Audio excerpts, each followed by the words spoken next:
What's up everybody? Welcome back. In this video, we're going to be covering the concept of break-even EBIT, or break-even earnings before interest and taxes.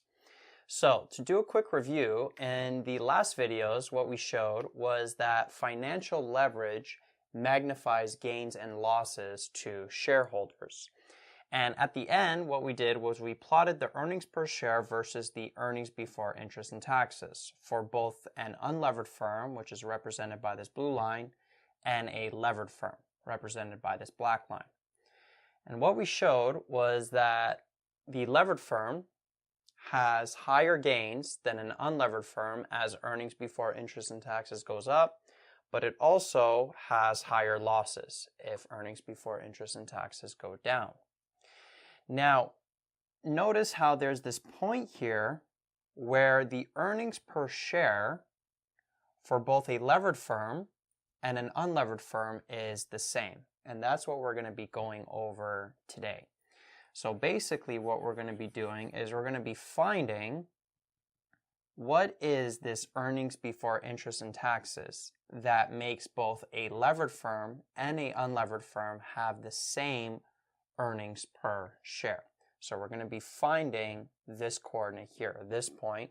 More specifically, we're going to be finding the earnings before interest and tax figure that makes that possible. So to illustrate how this works, let's get a little bit more technical through an example. And this example is actually the same as the example, the same firm that we dealt with in the effects of financial leverage videos.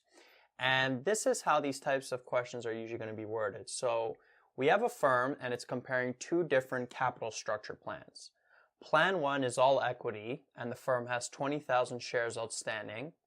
And then under Plan 2, the firm has $71,750 worth of debt and 11,800 shares outstanding.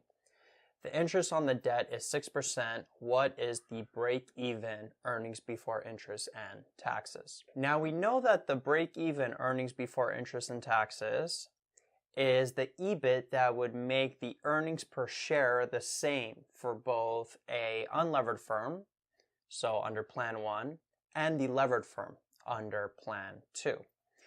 So before getting into the specifics of the question, what I want to go over is the earnings per share formula. Now we know earnings per share is what? It's net income over the number of shares. However, notice how we're not dealing with net income when we're looking for the break-even earnings before interest and taxes. We're dealing with that. We're dealing with the EBIT.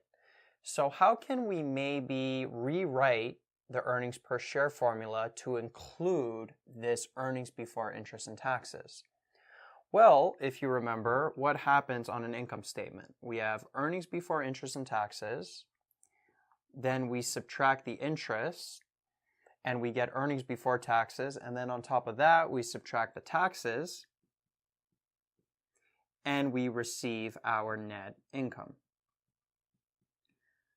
So we can rewrite this numerator here as earnings before interest and taxes minus interest,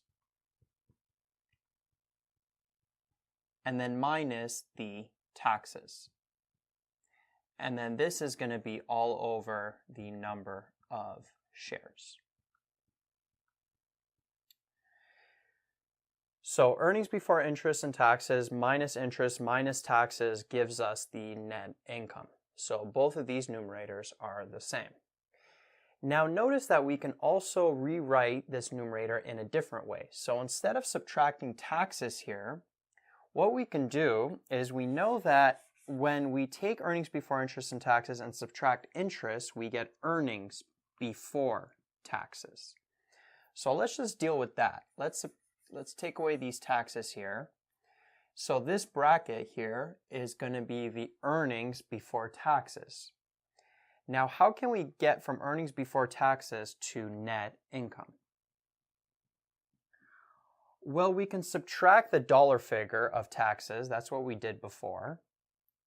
However, another way we can do this is we can take the earnings before taxes and multiply it by 1 minus the tax rate, right? Because if we multiply it by the tax rate, we get the taxes, and we're subtracting those taxes. So the earnings before taxes times 1 minus t gives us the after-tax amount, which would be the net income. So we can take that earnings before taxes, which is represented by this bracket, and multiply it by 1 minus t. All right, so hopefully that wasn't too confusing. Basically, if you didn't get that, it's not too big of a deal. Basically, net income is the same as earnings before interest and taxes, subtracting interest in brackets, and then taking the after-tax amount. So this numerator and this numerator are the same. And this equation for earnings per share is what we are going to be dealing with when we are solving for our break-even EBIT. Because now notice how our earnings per share has that EBIT figure there. So that's going to be a variable that we're going to be solving for once we get into the specifics of the question. But I just wanted to break down that earnings per share formula down a little bit further before we got into the details. So now, using that new formula we have for earnings per share, I want to create an expression for earnings per share under both plans, under the all equity plan, plan 1, and then under the levered plan, plan 2, the one that has debt. So let's start off with plan 1. So we know earnings per share is equal to what? Earnings before interest and taxes, subtract interest. But notice that this plan is an all equity plan, meaning that there is no debt on the balance sheet, meaning that we're not paying any interest. So it's basically going to be earnings before interest and taxes minus 0, which is just earnings before interest and taxes. And then we're going to take the after-tax amount of that, so this 1 minus t there, and we're going to be dividing it by the number of shares. And the number of shares under the all equity plan, it's stated that it's 20,000. So we would divide that by 20,000. So this here is the expression for the earnings per share for the all equity plan. All right, now what about the earnings per share for the levered plan? Well, we're still going to have an earnings before interest and tax amount, and we're going to be subtracting interest now. Now notice how there's going to be interest for this plan because the firm now has $71,750 worth of debt, and it's paying 6% interest on that debt. So to calculate that interest amount there, what we can do is we can take $71,750, multiply it by 6%, and that gives us $4,305 of interest. Right? And then we have to take the after-tax amount of that to get net income in the numerator. And then we're going to divide it by the number of shares in the denominator. And under this plan, the number of shares is 11,800. So notice how there are less shares under this plan versus this plan. And that makes sense because we took debt and we repurchased shares. We showed the process of how that happens under the effects of financial leverage videos. Okay, so we have an expression for earnings per share for the all equity plan, and we have an expression for earnings per share for the levered plan. Now what we have to do is we have to find the point in which both of these earnings per share are going to equal. So what we can do, I'm going to erase this here, is we can just make both of these expressions equal, and notice that the variable that we are left to solve is this earnings before interest and taxes on both sides.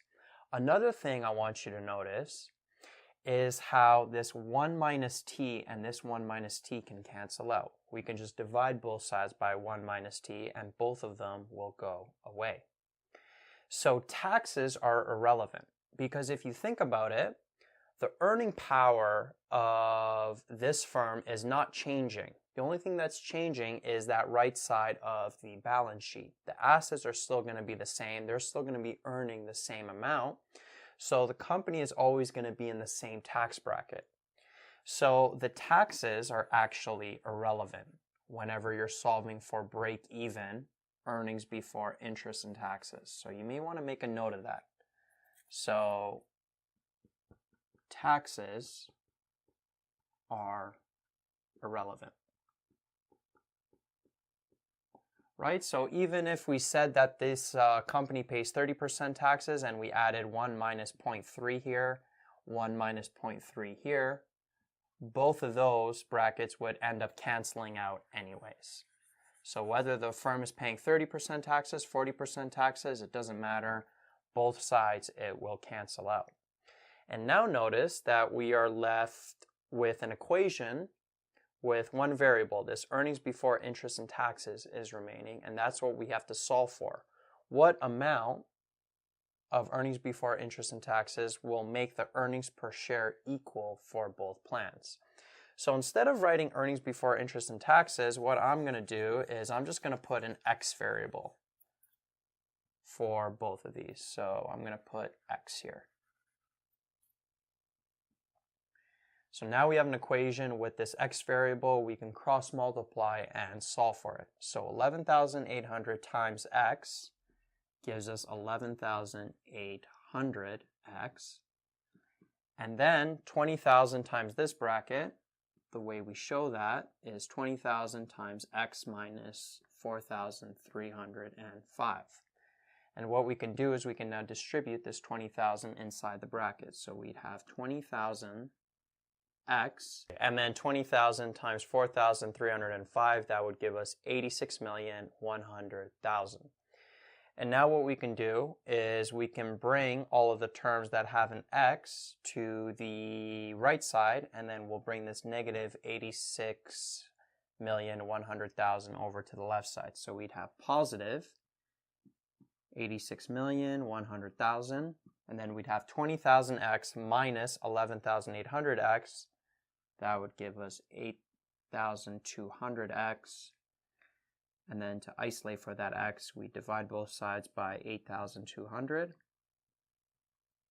So when we do that, we end up getting 10,500. And that there is our break-even EBIT.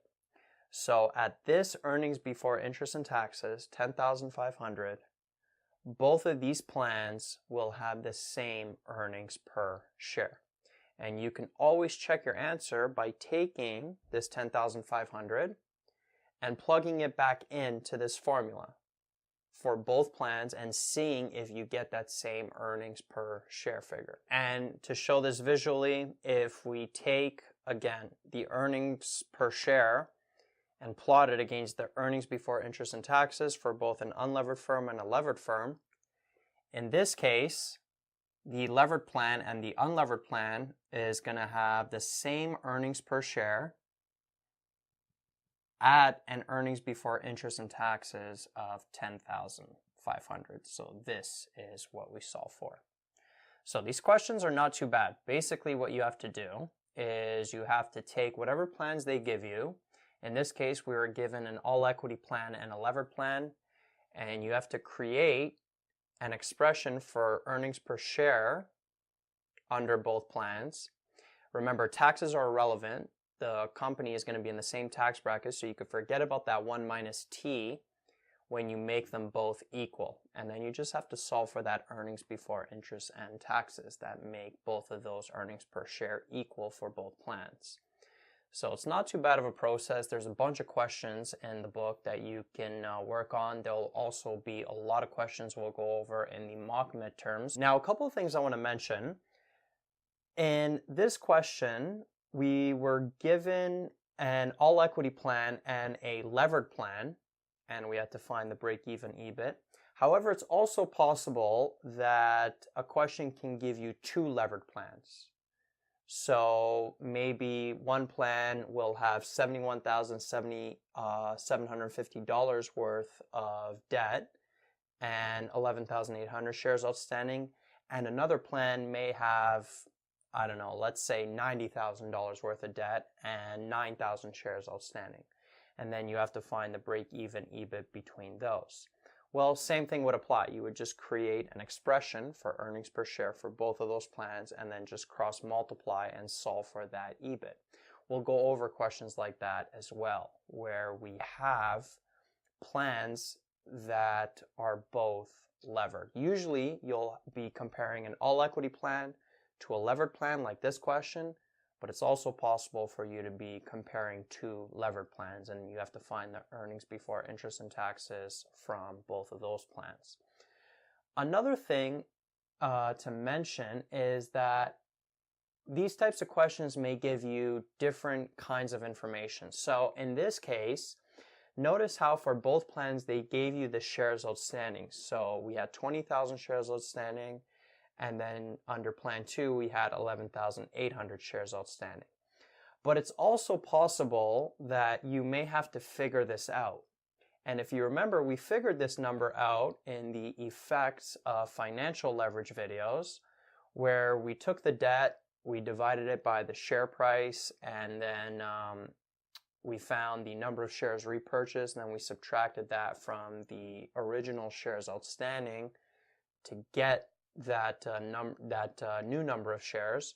So you may have to go through a process like that. And in order for that to happen, they have to give you the total market value of the firm in addition to this 20,000 shares outstanding, because you have to figure out what that share price is to know how many shares you're repurchasing with debt. So that would make the question a lot more difficult. We'll go over examples like that as well. I'll include questions like that in the mock midterms. But just be aware of that. Usually, you'll be given the number of shares under both plans, but sometimes you may have to figure out what that new number of shares is under a levered plan, so you have to figure out the number of shares repurchased, etc., etc. But overall, not too bad. You basically want to get both plans in this format, make those two expressions equal, and then solve for that earnings before interest and taxes.